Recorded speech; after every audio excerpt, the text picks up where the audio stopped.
right, so we are officially live now with Gabe Kozel. So, you are the owner of Venture Speed Investments, Ironmark Media, entrepreneur. Now, when I see your content on Instagram, most of it is on real estate investments, right? But Yeah. before we talk about that, what's kind of your origin story into entrepreneurship? Cool. So, high school, played lacrosse. I was a lacrosse player. Was supposed to go to school to play lacrosse, go to school. So I was actually had a scholarship to go play in college at a D3 lacrosse team. It was called Cabrini University. And in high school, I dabbled in flipping clothes, flipping shoes. I sold some Supreme, got into that a little bit. In high school, I was into like, not, I wouldn't say hard drugs, but I sold weed a lot. Got into like Xanax, did things like that, and that took me down a really, really, really bad path doing the Xanax, especially the Xanax. The one day actually blacked out from taking the Xanax and woke up the next morning with my car totaled, crashed, have no clue what happened. I had literally do not remember a thing, and that's when life hit me. I was like, holy shit. I'm about to be turning 20 soon in April. I'm fucking up my life. I was fucking everything up. I was just going to do a bad spiral downhill. And, this was during high school. And then when I graduated high school, I decided I'm not going to go to play lacrosse in college. I decided I'm just going to go, I'm going to go to a community college for now. Cause I didn't really, cause I was always into the business. I was like flipping the clothes and stuff like that. So I always knew I wanted to be rich. I always had that, entrepreneurship type of mindset with, I won't settle for working a job type of thing. And, after I graduated high school, didn't go to play lacrosse, went to community college. And that's when me and one of my longtime friends I met in 7th grade, he moved over from Long Island, Dominican Republic. Then he moved to New York, Long Island. And then he came over to Allentown, Pennsylvania. He ended up moving right next to me. And, from there, ended up being good friends with him. And he was into the fashion industry. So after high school, we ended up starting a clothing brand together. This was in college. We both went to LTRC together. It's called LTRC, the community college. So we were going there. I was taking marketing classes. I was doing I wanted to do business major. So I was doing business major. I was taking some marketing classes, and we had a project, and I was doing, this is what we were doing. The clothing brand was called Elated. So we're doing the clothing brand while we're still in community college. We just started it right after we graduated high school. And we decided, let's build this clothing brand while we go to community college. We'll see what happens. So, the one day I was in class, actually, my marketing teacher, and, he's just going over marketing tactics. And when we started the clothing brand, actually, that's when I was into the digital marketing. So I love marketing. I love, Facebook ads, things like that. I always dabbled with that stuff in high school. And I started some drop shipping companies that failed, that didn't work out. But, I was just getting used to the digital marketing space, the Facebook ads, all that, influencer marketing. And, so I was kind of used to like watching these new YouTube videos pop up on how to make money from your laptop, things like that. And then when I would go into my class for my marketing teacher, he was reading out of a book, and, the marketing methods that we were taught were just, it seemed so outdated. We're reading out a book, and my teacher, I found out he never owned, his own company, never did anything in the marketing. And, when I heard that, I was thinking about dropping out for a little bit. And this was like the first semester ever of my college career. I wasn't even through my first semester. And as soon as I heard he never owned his own business, and, I was just learning outdated marketing methods, I just dropped. I didn't even drop out. I just stopped showing up to school. I just stopped showing up, and I was like, I got to make a decision right now. Do I want to go through the school career? I was going to do 2 years in community college and transfer to a bigger school, or, do I just continue with my heart and my entrepreneurship journey, and I'll figure something out. I was set on the clothing brand, and we were doing that. So I was like, I'm just going to go all in with the clothing brand. We're catching a little bit of, momentum with it. So I dropped out, and so did my business partner. We ended up dropping out. And instead of going to school, we would show up to Barnes and Nobles. We get to Barnes and Nobles at 10 o'clock in the morning, and be there till like 8 o'clock, 9 o'clock at night. And we'd just be, I was actually my first book. Where is it over here? It's Tony. It's Tony. It was a Tony Robbins Money Master the Game. So that was the first book I ever picked up. And, I've started reading that at the Barnes and Nobles. My friend, he was reading a couple books too. His name is Tom Linares, and I just started reading that Tony Robbins Money Master the Game, and I was like, holy shit, like he just put some things in my head about how money works and the mindset and everything that goes behind it, and I was like, oh, that's just really, I just had that big realization right there. I was like, this is what I want to do. This is my mindset. I love this type of thing. And, we were just going to Barnes and Nobles every day, working. I was working on like the marketing side of the clothing brand while he was, we were both just reading, figuring out, I'm just looking for something, looking for how to, I'm just dropping out of school, trying to figure out, how can I make it on my own? How can I do this, entrepreneurial stuff? So, fast forward, we start really getting some momentum with the clothing brand. I'm not sure if you're familiar with Little Peep. Oh, yeah. So I had, I was doing a bunch of influencer marketing. So I was reaching out and we were doing a bunch of custom pieces. So like my friend Tom, he still does this clothing brand actually. And I'll get down, how everything went down a little bit, but started doing that. I started doing a bunch of influencer marketing. I started reaching out to like Smokey Margella, D Savage. I don't know if you ever heard of that girl named Whoa Vicky. Oh, do you remember her? Yeah. Yeah, you remember her? We'll start hip hop and whatnot. Yeah, Yeah, exactly. So I reached out, bro. I was reaching out to so many people a day. And we had Little Peep wear clothes. We had Whoa Vicky wear clothes. We had a bunch of big influencers with millions of followers, promote our stuff. You just DM them, or do you do DM their agents? So I would DM them personally. So I had Okay. like the strategy I would have, I would just DM, I had a script, I would DM them. It would be like personalized each person. So I would just DM like, 50 to 100 people a day. And I got a lot of good responses, So we ended up sending the clothing out to a bunch of people, and getting a lot of momentum. And we sold that. We actually dropped two shirts. So the one shirt was it was just a lady in New York. That was our one shirt. We had like 40 t-shirts or something we printed. And then the other one we had around the same thing. And we sold out on each drop we did. So we were doing a bunch of custom pieces too for like custom hoodies. We would do the cut and sew ourselves. We did things like that, and we were charging like $180 for a hoodie. Jeans and stuff were like around the same, and we were catching momentum. We were making money off of it. Fast forward a little bit, my business partner ended up, and we're 20 at the time. We were 20, 21. I'm 22 now, and he ended up getting his girlfriend pregnant. So just everything just started tumbling down. We started separating a little bit. And that's when I started traveling a lot. I started going to Miami a bunch of times for events. I went to the 10X Growth Conference. I went to the 10X Growth Conference in February 2019. I just started traveling a lot from there. And from there he was dealing with the things with this, he was having a kid. So we just weren't talking. We weren't doing the clothing brand. And I just ended up, I was like, all right, I'm going to split up our partnership. I was like, we got to split our partnership, man. You go your way, I'll go my way. I know things are hard right now. He's dealing with having a kid, so he wasn't putting in the work I was putting in and things like that. So we ended up splitting up. And then I was like, okay, so what do I do next? So I did what I was good at. I was good at the marketing. So I was like, I'm going to start a digital marketing agency.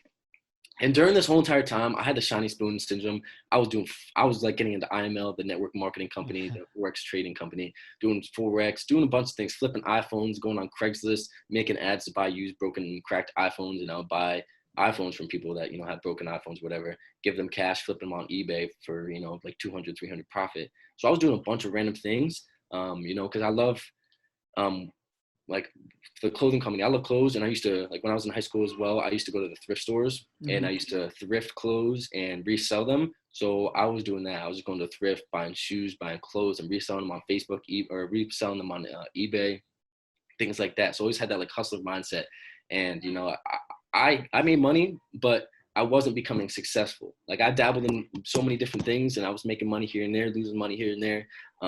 But I wasn't truly becoming successful in one industry. So, I just had that shiny spoon syndrome. I was all over the place. I was never able to focus on one thing. And, I started doing the digital marketing agency, started doing that for a little bit. I got heavy into that.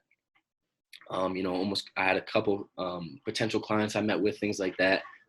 Just taking action. Didn't know much about the space because I was doing the clothing brand the whole time, doing the marketing for the clothing brand. So fast forward, we're in around October in 2019. And I was actually with my other buddy. He went to Penn State Altoona, and he ended up dropping out. And him and his buddy that he met in Altoona ended up creating a brand together too. It's called Dodo Club, and they ended up dropping out as well. And my one buddy that I grew up with that went to Penn State Altoona ended up coming back home, and he lived close to me at home. So we ended up hanging out, doing the thing. I started putting him onto the eBay game, things like that, the thrifting stuff, and we ended up starting the agency together. So we started doing the agencies together, trying to figure that out, meeting with potential clients, trying to figure out everything we can, investing in some mentors. And we were doing that for a couple months. He ended up getting a girlfriend, and he ended up, doing his own thing and kind of slacking off a little bit. And then it made me slack off. And so, we didn't find too much success in that. We didn't get too much time in it. It was only a couple months of us working on that together before I ended up diving into real estate.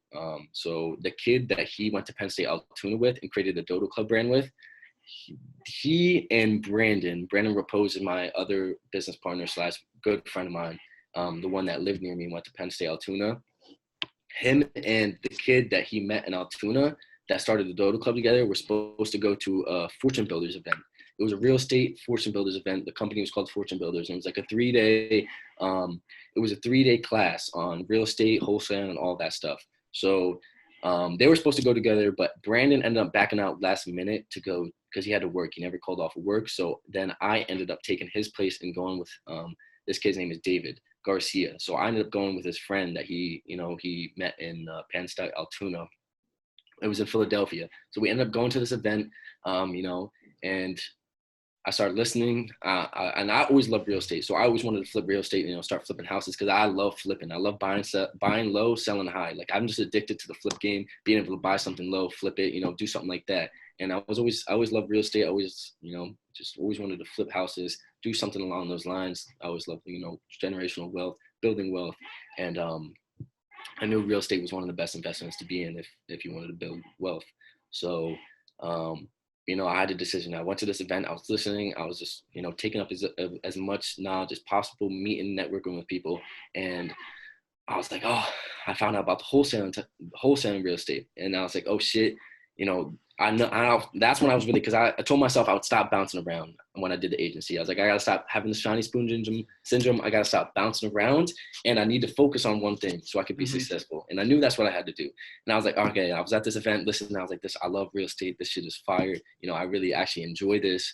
Now I really got to decide, everything I just worked on with the agency, do I quit all that and just stop, do everything I just worked on in the last couple months? Do I quit all that and dive into real estate and start all over?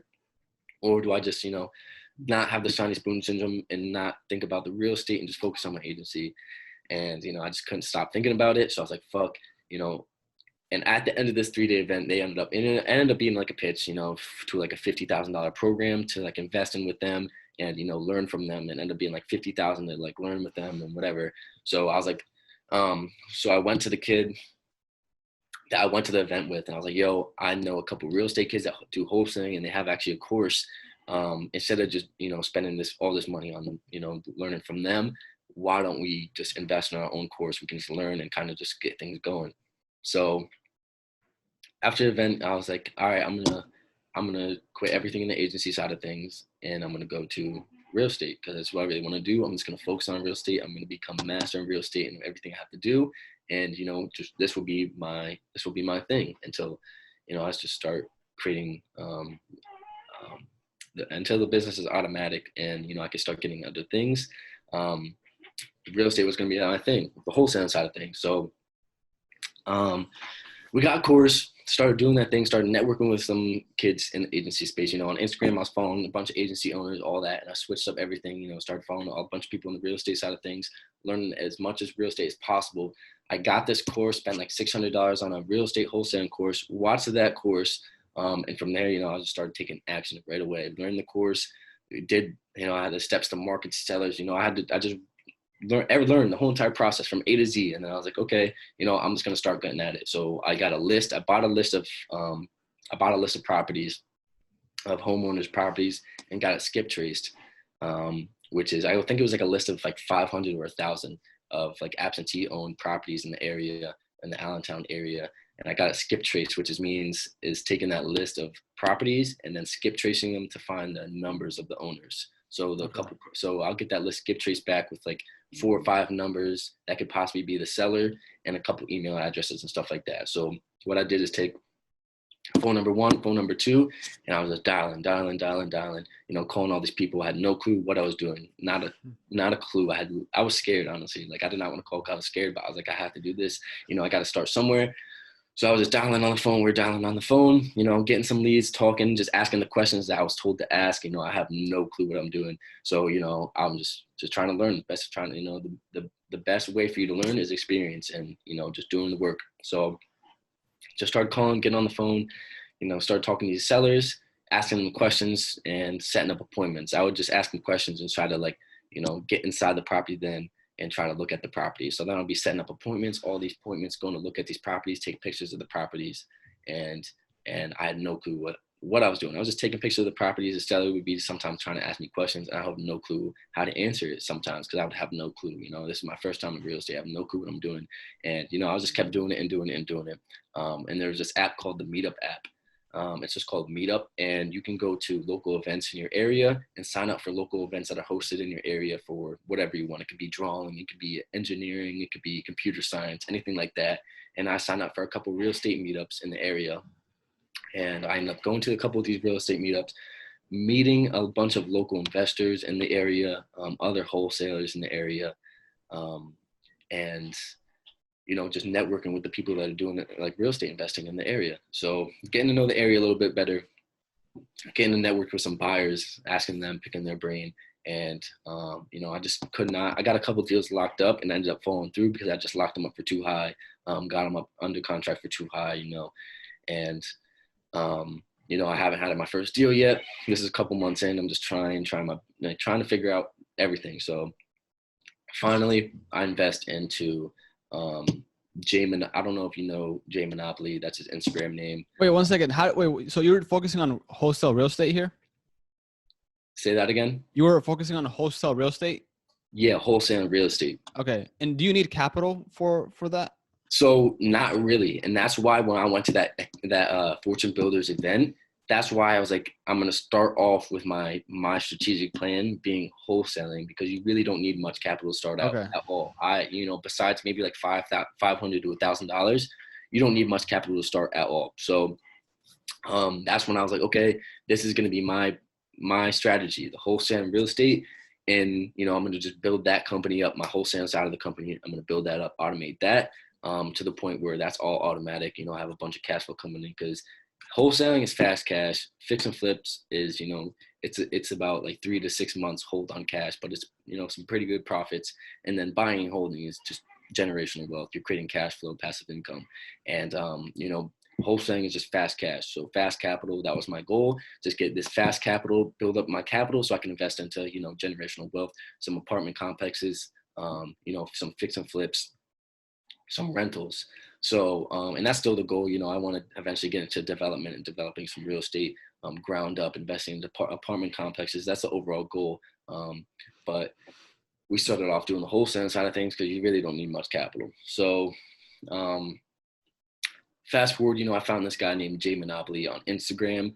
He does a bunch of real estate. He's from New York, and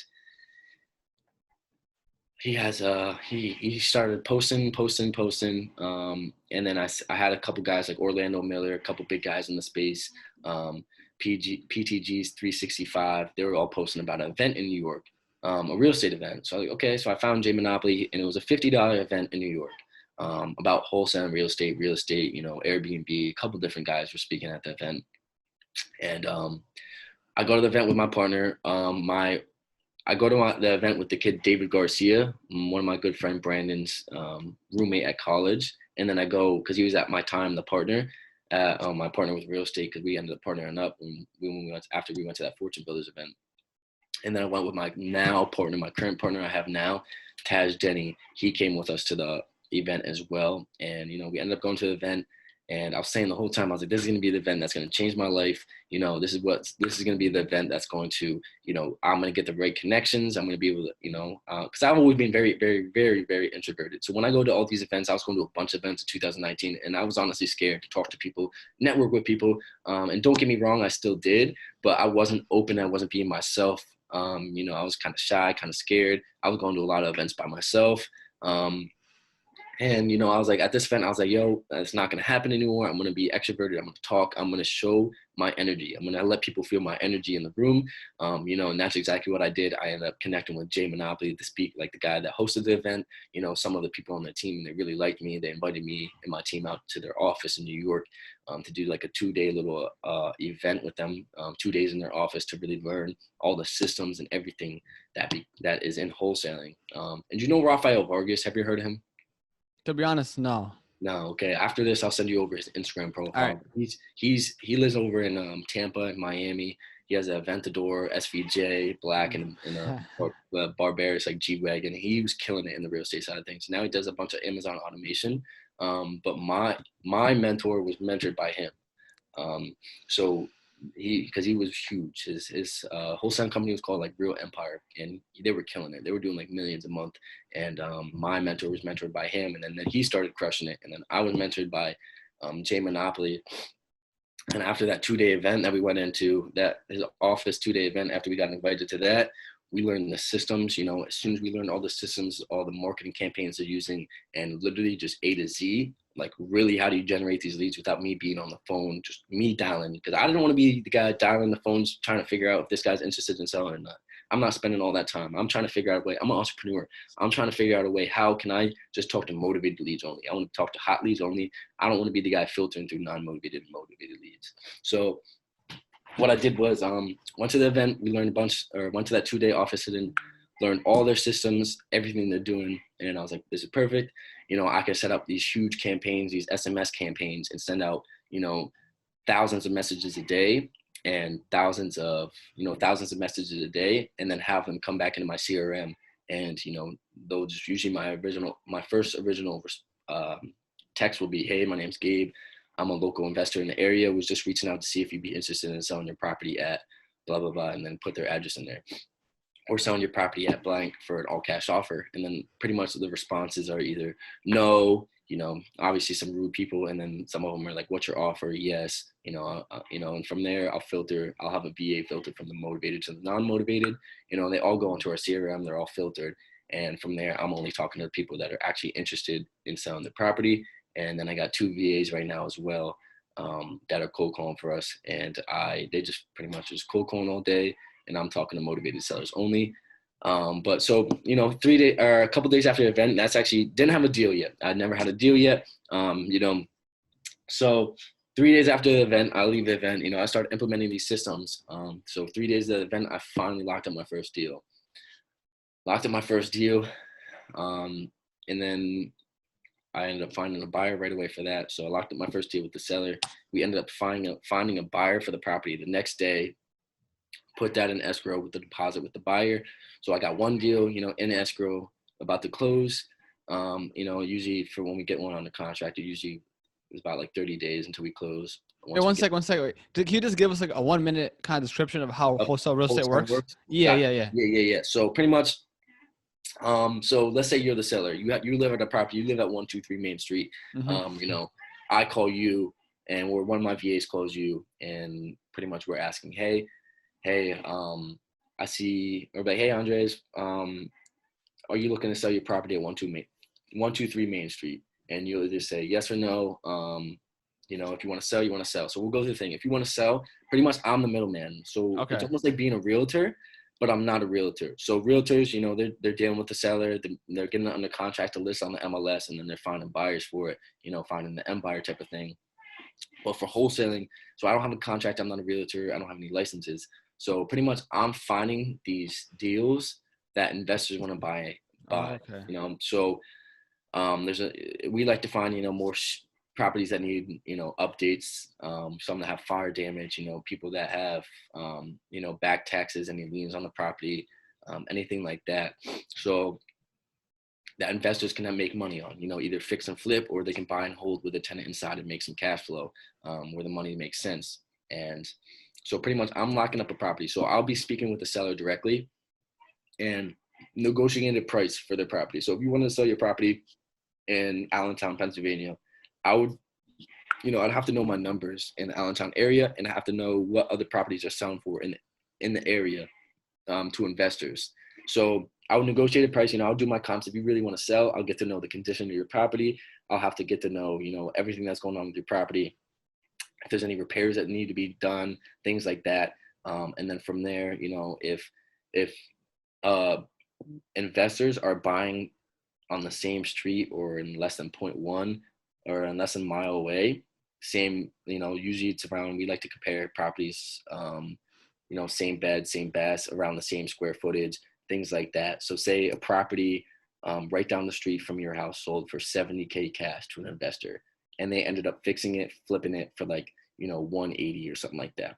So, right now, investors are buying properties with around the same bed, same bath, same square footage for around 70K cash. Mm-hmm. So if I'm looking at your property and your property looks like it needs the same amount of work, same kind of condition as the one that sold for 70 cash, I'm going to want to try to lock up a price for you for 60K. So I know that investors are paying 70K for a property that they can fix and flip or whatever. I'm going to want to try to get you under contract for 60,000 or 55,000. My max offer would probably be around 65,000 to you, and I would negotiate that price with you, get you under contract at that price. So say we agreed on 60,000, I got you under contract for that price for 60,000.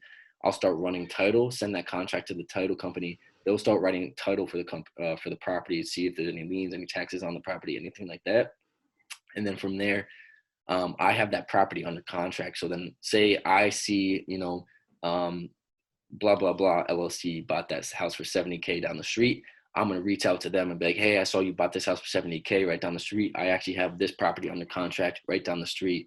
I would sell it to you for 70K. So pretty much I would be, he would go look at the property, whatever. And if he wants to offer 70K on the property, or whatever, and we agree on a price, I would send him a contract then, pretty much stating that I'm assigning the contract I have with the original seller to Mm-hmm. him. Okay. And so I have that original contract for 60,000 with the seller, and then I'm going to sign the contract.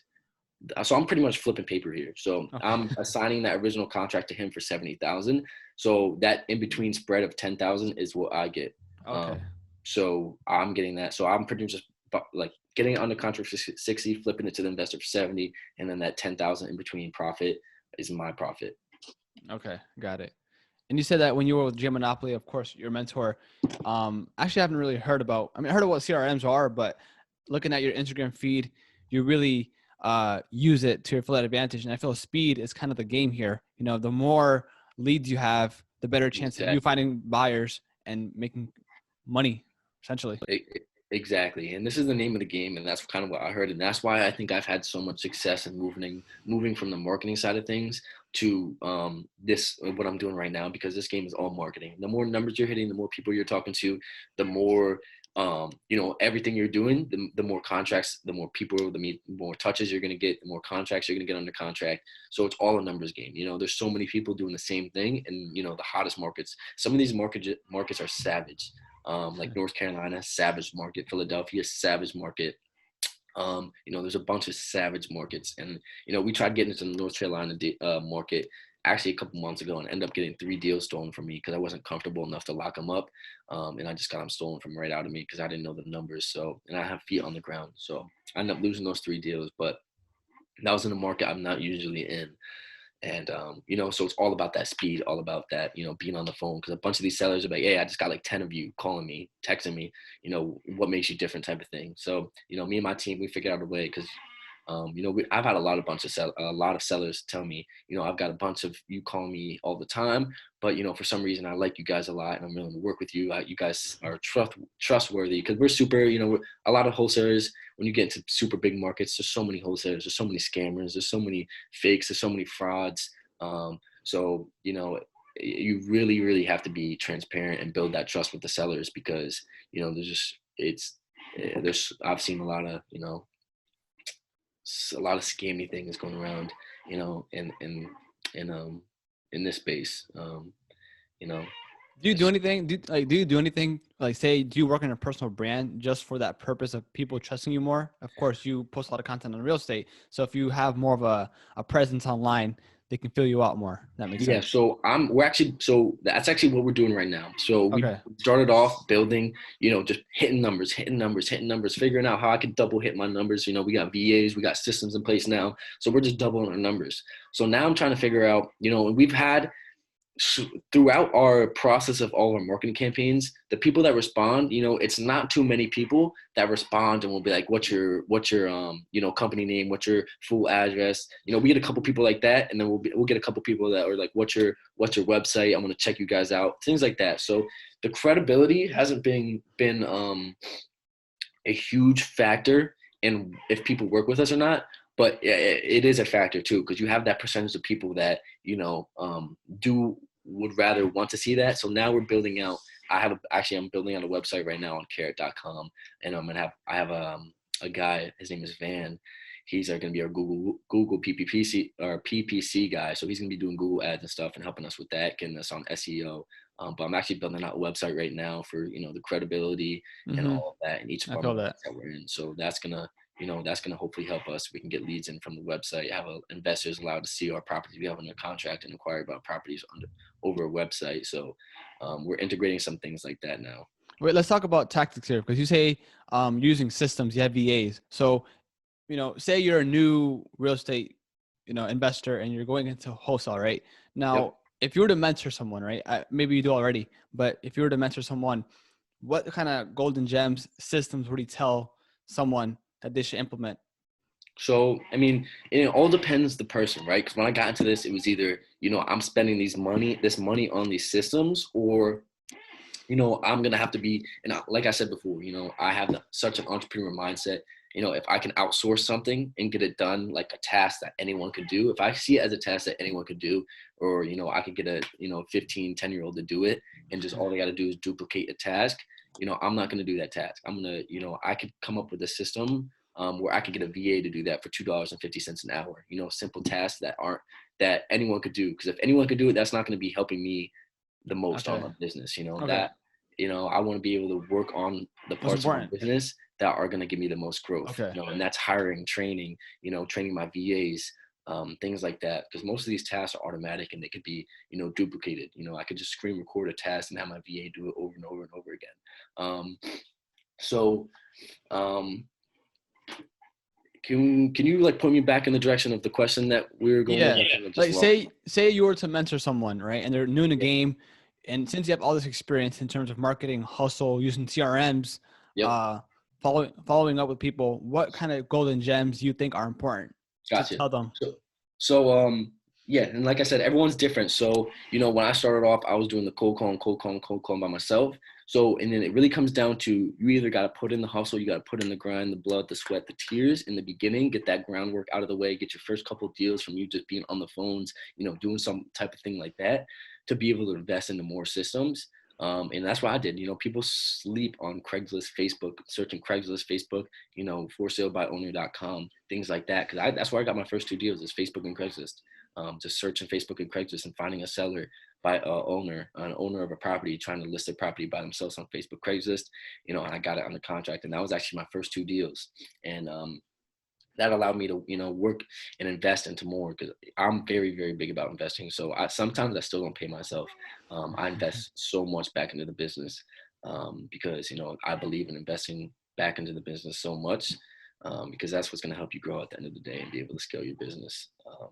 But other than that, if you're just starting out, anything like that, it's really just, I would recommend, no matter what, definitely, even if you have the money to invest into some systems, at least, take a list of like 500 and just get on the phone, ask the questions, figure out the questions you need to ask, and get on the phone.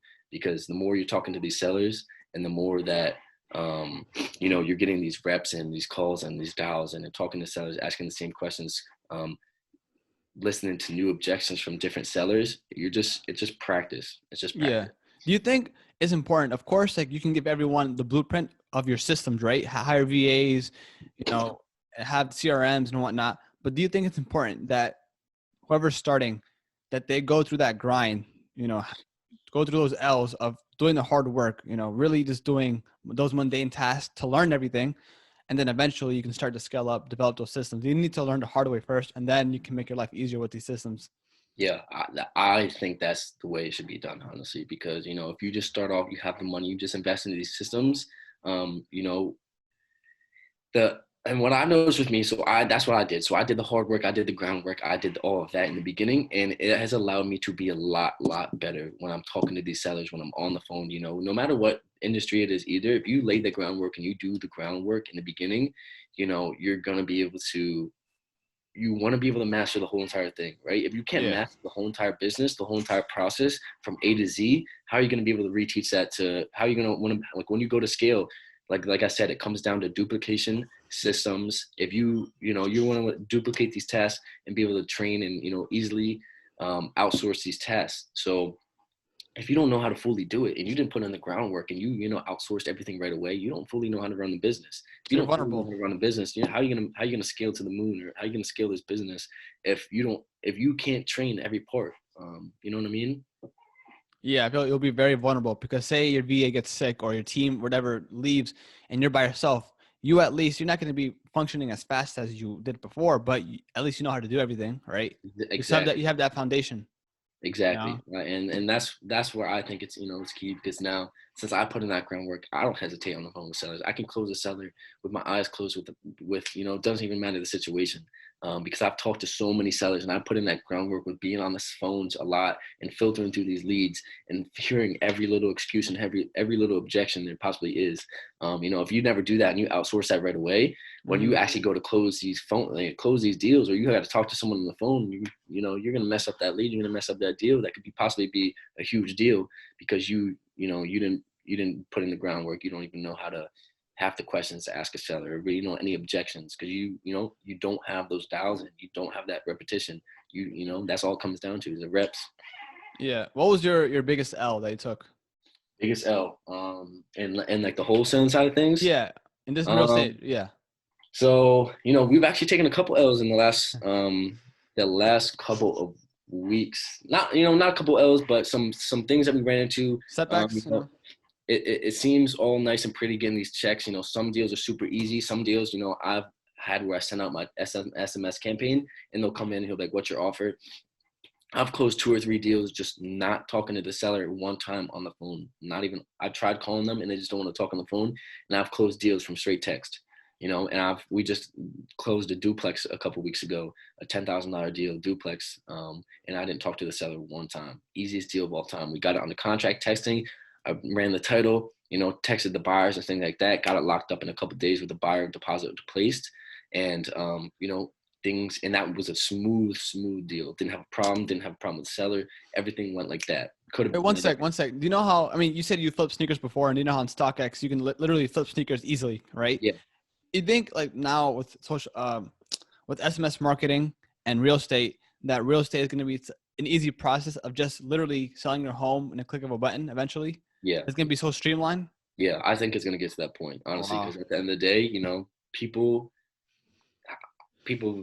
love being lazy, a lot. And even with these deals, a lot of people didn't even want to go to closing. They just wanted to do it virtually. It's just getting lazier and lazier since the coronavirus started happening. Yeah. These title companies allow these, closing to be virtual. They could just stay from home, close from home, not have to move from the couch if they don't want to. It's becoming easier and easier and easier for, just, they're always creating something that makes it easier on the consumer. Yeah. So yeah, I would not be surprised if it came down to that very, soon in the next 10 years, 20 years. Damn. Yeah. Wait, go back to what your experience taking those L's or those setbacks. Yeah. So like I said, there's deals like that, super Yeah. fucking easy, super simple, smooth like butter, and have no problems. And then I got deals where I'm on the phone with sellers for 40, 50 times, and they're just giving me trouble. And our actual recent, one of our not our biggest L's, but just pretty, bummed us out. It was supposed to be like $18,000 deal.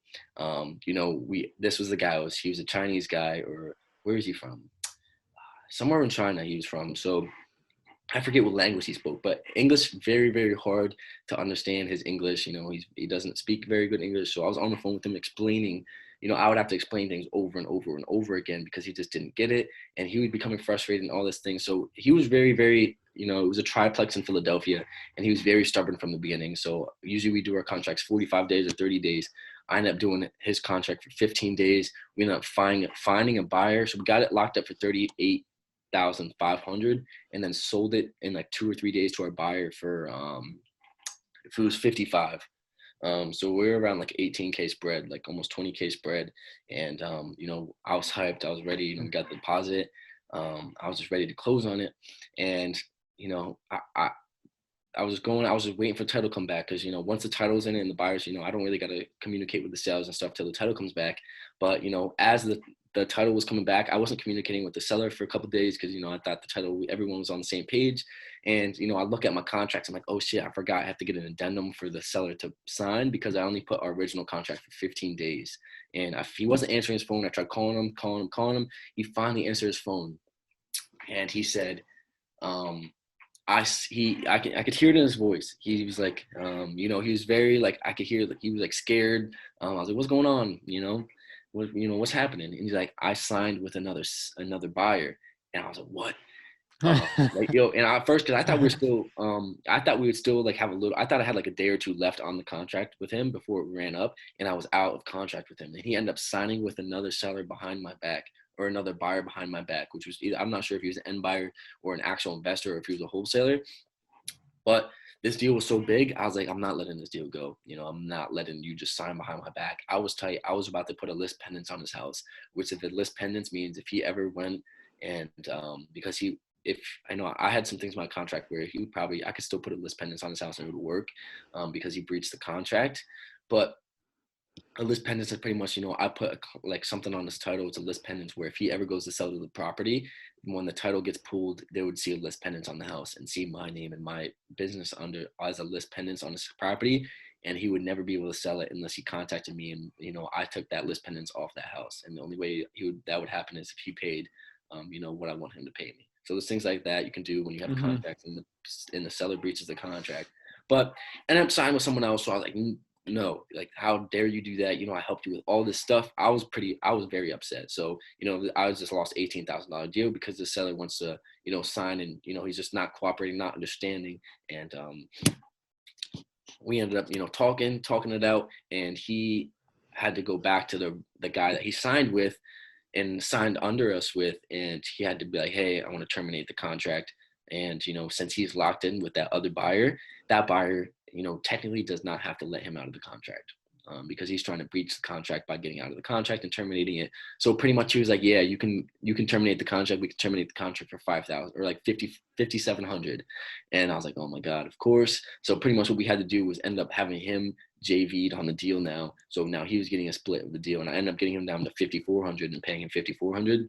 And so pretty much we went down to a $18,000 deal to end up having to, at the end of the deal, put this guy in on the deal as a JV, and so he can get his 5,400. So this guy just randomly came out of nowhere. Now he's getting 5,400 for no reason, just because our seller wanted to sign behind her back. So we ended up getting them finally terminated off the contract because we had to give this guy 5,400, and then he signed back with us. We started running title. We were all good to go. And finally, a couple days before closing, she agreed to sell for sale. Okay. Oh wow! I just got a contract. I need to lock up. Oh no. That after. But so pretty much, we're a couple days down. Our seller had his one of his inspectors go out to the property, and he goes up to the property. I get a phone call, and he says, "There's no," they go up the second floor to the in the building, and they turn behind, like back to the back of the house. The whole house, back of the house was gone. There was no back of the house. It was gone. Like, you turn around to the second floor, and you're in the air. You're in the open air. Like, there was no back to the house. It was gone. It was fucking flattened to the ground. It was all destroyed, and we did not know that. He never told us. Damn. So right there, our buyer backed out last minute, and we lost $18,000. Because our seller didn't tell us. We had no clue there was no back to the house. So our seller ended up backing out, or our buyer ended up backing out, and the contract, it was all messed up. So the buyer lost his $5,000 deposit, and now the buyer wants to sue the seller for all this, you know, it was a whole house. It was a whole house. Mm-hmm. It was crazy. And yeah, so you know, we lost that deal. That was going to be a big deal. And then another loss we just had was we dealt with a new title company. You know, this is why you always want to be in control of all your deals, is because, you know, I only deal with one title company. All my buyers, we close with this title company. They don't have a choice usually. And this last deal I sold, you know, I let the buyer, because he was like, yo, I want to work with this title company. I always work with them. And I was like, no, no, no. And finally, he ended up pressuring me to go to his title company. We ended up doing the title company. And they ended up not knowing how to do a wholesale deal. And end of the story, my wholesale fee for this property was actually a pretty small one. They're so lucky it was a small deal, or else you know, we'd have to go to court and take legal action. But we ended up doing everything, and like I was talking to the title company, they're messing up everything, the paperwork that I need to sign. I kept calling her. I was like, yo, I've never done a title. I've never done a deal like this. You know, you got to explain to me. She wasn't explaining to me everything. And I was like, all right, all I care about is if I get my $3,500 check at the end of this deal. You know, that's all I care about. I explained to her many, many times. And, you know, we finally got it taken care of. We sign things. We go to closing. I do all my deals virtually. I don't go because I'm in Florida, and these are all in like Allentown, Philadelphia. So I'm doing everything virtual right now. You know, the Mm-hmm. seller, the buyer went to closing. Couple days later, I get a wire in my account for $620, and I call the title company. I wasn't freaking out, but I was like, "Yo, you know, what's this wire for $600 and something dollars?" And she's like, "That's your funds, or that's your proceeds." I was like, "What do you mean that's my proceeds?" I was like, "How many times were we on the phone?"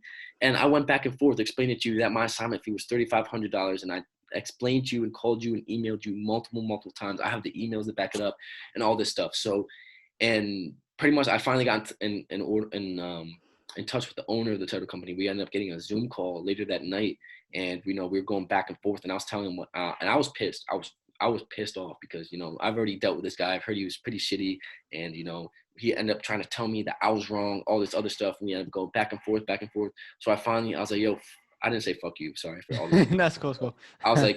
I was like, yo, I'm never doing business with you ever again. Don't ever, you know, never. I'm putting a bad name on your business. I was like, I'm putting a review on your business, you know, bad review on your business for this. Ended up hanging up, fucking slamming my computer, and I got all my business partners, all my guys I know that in real estate, you know, leave a review on there. So Damn. they had 5 stars. Because they got me pissed. You're not about to rob me and my team for, you know, they sent me six. So they robbed me for like $2,800. So I was like, you're not about to do that. So, you know, you guys fucked up on this deal. It was their fault, clearly. I had all this shit to back it up, you know. So next day I sent them, or they had 5 stars on their Facebook page as a review. So I had all my guys, you know, we all left terrible reviews and ended up taking them down to 1.7 stars. And then the next day I emailed him a pretty mean email. I was like, yo, I talked to my attorney. I'm going to have to take legal action on you, blah, blah, blah. And then he emailed me back, was pretty much just like, you know, let's get on a phone call today at lunch, or let me take you out to lunch. So as soon as he said that, I was like, all right, now you know you messed up. You know, once I Yeah. brought my attorney in saying I'm going to take legal action, he knew I messed up, because I could have taken legal action because of all the paperwork they had me sign. They had me sign so many different pieces of paperwork, and then ended up not using the one that had my assignment fee on it. And I already Mm-hmm. signed one. That's one. So they you know, they did some legal things that Yeah. shouldn't have been done. So, you know, I got on the phone with him pretty much, and he was pretty much just bitching and crying, not actually crying. He was just, you know, he was upset that I Yeah. brought him. He's like, you really hurt me in my business from taking him down to 1.7 stars. And I was like, bro, listen, you know, I'm not a bad guy. I'm sure you're not a bad guy, but yo, you robbed me of $2,800, and you know you messed up, and you know your assistant messed up, because I have all this information. I sent him the screenshots of everything, and now you're trying to take me out to lunch. You know, I know I'm in the right. And he said he already talked to his attorney, and he tried to sue me for like defamation or whatever, because, you know, of all that. Mm-hmm. Because of us putting the reviews on his page. And, you know, his attorney said, you know, you can't, obviously you can't do anything about that. You know, I'm not doing anything about your personal name. It's your business. If you don't do good business, that's your fault. So pretty much, you know, I was talking to him, going back and forth to him, explaining my side. And finally he was just like, you know what? He's like, well, how can we resolve this? And I was like, bro, there's only one way this is going to be resolved, is if you send me in my check for $2,800. And pretty much he's like, okay, you know, because the real estate transaction was closed already. He can't do anything about it. You know, the deal's closed. So he Mm-hmm. pretty much ended up having to come out of his own account. He overnighted me my difference in the money he owed me from his personal account. And then we settled it that way. I took off all the reviews off of his Facebook and got him back up to normal. But Mm-hmm. you know, and that's not what I want to do either. You know, Yeah. I just wanted my money. I don't Yeah. care about, you know, Do I you have to don't, be savage? Do you have to be savage a little bit, or you can't yeah, be a Mr. Nice guy? bro, You have to you like gotta be a fucking savage, bro. in You the have game. to be a savage. And one of my mentors is a super big savage. And when we're talking to sellers and I'll be on the phone, I'm like, damn, yo, maybe he's being a little bit too harsh on the seller right now. And I'll just be, because I'll be listening to him on the phone. We do a bunch of like calls together, talking to sellers. And bro, you gotta be savage, bro. You got to be savage. You know, I'm super, super fucking nice. I'm very, very nice. And I let people Yeah. take advantage of me type of nice. And, Yeah. and you know, I've just been in this game, bro. I try to do savage just because of everything going on. You know, you got to be a savage in the So you game. can't be a Mr. Nice guy in this game. Nah, you're gonna get walked on you're gonna get tramped on. You have to be a savage, you know. And I don't even like being a savage sometimes because I'm just so nice. Sometimes I don't know how to be a savage, but Yeah. you know, I've gotten in situations now where I'm just, you know, in this game I am a savage. Like I will not let something, because I've had so many mess ups and so many things I lost money on for not being a savage that, you know, I'm done doing that. You know, it's just savage. You got to be a savage in this game. You know, you got to Yeah. be stern. You got to be able to control the deals. You know, can't let the sellers walk all over you. Can't let the buyers walk over you. So, you know, I feel you, man. I think you yeah. provided a lot of value, and you know, I love your stories. So, Gabe, I don't want to take too much of your time here. I know you have to head out soon. So you know, if people want to find you, hit you up, learn more, maybe get some coaching out of you, where can they find you? Yeah. So, you can find me on Instagram at Gabriel Kozel, GABRIEL KOZEL. You know, I'm mostly on Facebook or on Instagram all the time. I got Facebook as well, Gabriel Kozel. You know, those are my most like platforms I use the most. I'm on all the time. You know, shoot me a DM. I love connecting with people. You know, have any question about real estate, anything like that. You know, just shoot me a DM. I love to talk to people, like to connect with people. And yeah, we are taking on a couple people right now that actually mentor. I have a handful of people I mentor with the real estate side of things. And, you know, I'm not doing it too big right now. I don't have too much time on my hands. So, you know, we're doing some like one-on-one, some light type of things, like 4-week training. But actually, you know, quick little thing. A couple of mentees that I'm working with. There's two guys. His name is Abe. His name is Anthony. They're from Bethlehem, PA. And I just started, you know, mentoring them. I had a couple calls with them, and they have never done a wholesale deal yet. And they just locked up their first deal in Allentown, Pennsylvania, and they're making $50,000. Dope. 50K assignment fee. So, you know, that's her first deal. I can't. My first assignment fee was like $2,500, and there's a 50K. So it's pretty crazy. But you know, it's just, you know, the game is super simple. You just gotta, you know what you gotta do, know the questions you need to ask, and Yeah. They but say now if you know a subject, I mean, you don't know a subject until you can teach someone. And since you have two mentees putting in that work, it shows yeah, that you know your stuff. yep. 100% That's what's up, agree. You know, bro. once you can talk and teach it, and you know, do what you got to do with it. You know, that's when you know, For sure, bro. you know what you're doing. But But yeah, I feel you, bro. So Gabe, man, it was a pleasure. yeah, bro. Yo, I appreciate you. This is actually my second podcast ever. I haven't been on Oh, too many. really? I'm thinking about starting my own podcast. Never You got should, around bro. to it. You should, man. You got I'm to. thinking about it, bro. You know, maybe we should connect, talk about a little bit about what you do on the podcast side of things. Maybe I I'm can down. you on the podcast side of things because I don't know too much about it. Nah, it's cool. No worries. No worries. Yeah, but you know, bro, enjoyed it. Thank you for reaching out to me. Thank you for connecting with me. I'm glad we could build a relationship, get on Zoom together. You know, stay connected with me. You know, it was nice being on a podcast. Sure. So, So I'll let you know. I'll let you know once the podcast is uploaded. It's gonna be about a week. And of course, when I make those clips, I'll tag you on IG. perfect, bro. Bro. Yo, I appreciate you, bro. Have For a sure, good rest bro. of your night. Stay connected with me. I'll shoot you my phone number. We can stay connected through We'll do, text. bro. We'll do. Awesome, All bro. right. Have a good rest of Take your night, care. man. Take care, bro. Bro.